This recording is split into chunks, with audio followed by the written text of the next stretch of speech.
Hello ગુજરાતની public, ફરી એકવાર સ્વાગત છે તમારું આપણી યુટ્યુબ ચેનલમાં। તો આગળના બે વિડીયોને તમે મને સપોર્ટ કર્યો એ બદલ તમારો ખૂબ ખૂબ આભાર મિત્રો।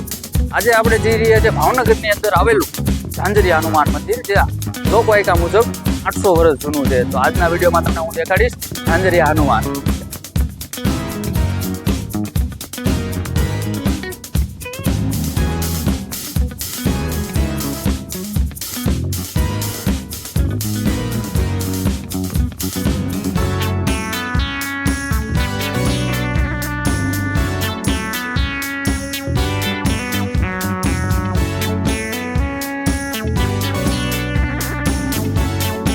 મિત્રો ભાવનગરની તો નજીક જ આવેલો છે, એટલે બહુ વાર લાગી નહીં, અમે થોડાક સમયમાં પહોંચી ગયા। અહીંનો ગેટ છે, તમે જોઈ શકો છો ઝાંઝરિયા હનુમાનજીનો ગેટ।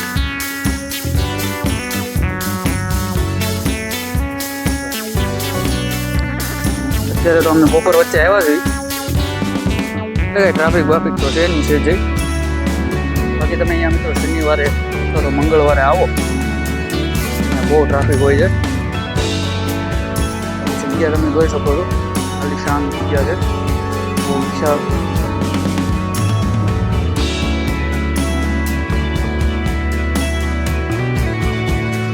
પાર્કિંગ એરિયા છે, શનિવારે અહીંયા બહુ ટ્રાફિક હોય છે, આ લોકો ગાડી પાર્કિંગ કરે છે। અને શનિવારે તમે મિત્રો આવો તો તમે આખો દિવસ અહીંયા ફૂલ ટ્રાફિક જોવામાં આવે, લગભગ હજારોની સંખ્યામાં।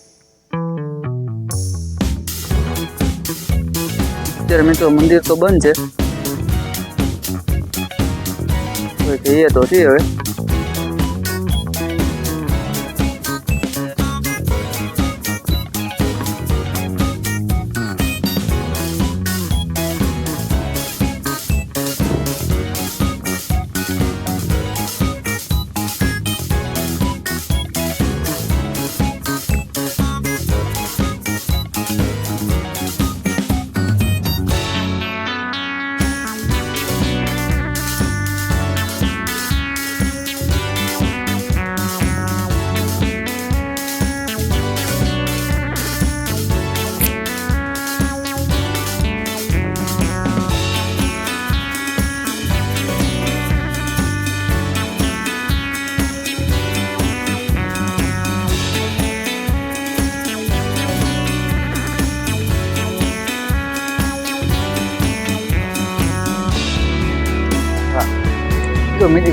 મિત્રો બીજી વાત કે અહીંયા છે ને બજરંગદાસ બાપા, તમે બગદાણાનો મારો આગળનો વિડીયો જોયો એ પ્રમાણે બજરંગદાસ બાપાનું જન્મસ્થળ છે આવડું આ ઝાંઝરિયા જે હનુમાન મંદિર છે કે નહીં, તો એ બજરંગદાસ બાપાનું જન્મસ્થળ છે। હાલો તમને એ પણ જગ્યા બતાવી દઉં।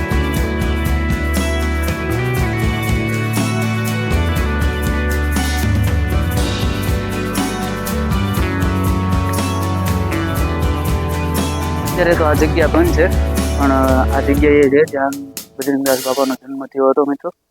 તો મિત્રો અહીંયા અન્નક્ષેત્ર પણ ચાલુ કરવાના છે થોડાક ટાઈમમાં। આ શેડ હતો નહીં, હમણાં બનાવવામાં આવ્યો છે, અને બહુ સારું કામકાજ છે। થોડાક ટાઈમમાં તે એટલું બધું સારું કરી નાખ્યું, અને થોડાક ટાઈમમાં તે અહીંયા પાછું અન્નક્ષેત્ર પણ ચાલુ કરવાના છે। જે બજરંગદાસ બાપામાં આપણે બગદાણા જોયું એ રીતના ત્યાં પણ હરિહરનો 3 વાર હાથ પડે છે, એવી રીતના અહીંયા પણ 3 ટાઈમ ચાલુ કરવાનું છે હરિહર।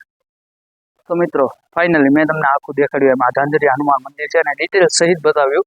તો તમને જો આજનો વિડીયો ગમ્યો હોય મિત્રો, તો આપણી ચેનલને સબસ્ક્રાઈબ કરજો, અને થોડીક પણ જો ઇન્ફોર્મેશન તમને મળી હોય તો વિડીયોને લાઇક કરજો, અને તમારા ભાઈબંધ મિત્રોને શેર કરજો, અને આપણી ચેનલને સબસ્ક્રાઈબ કરવાનું ભૂલતા નહીં। Thank you.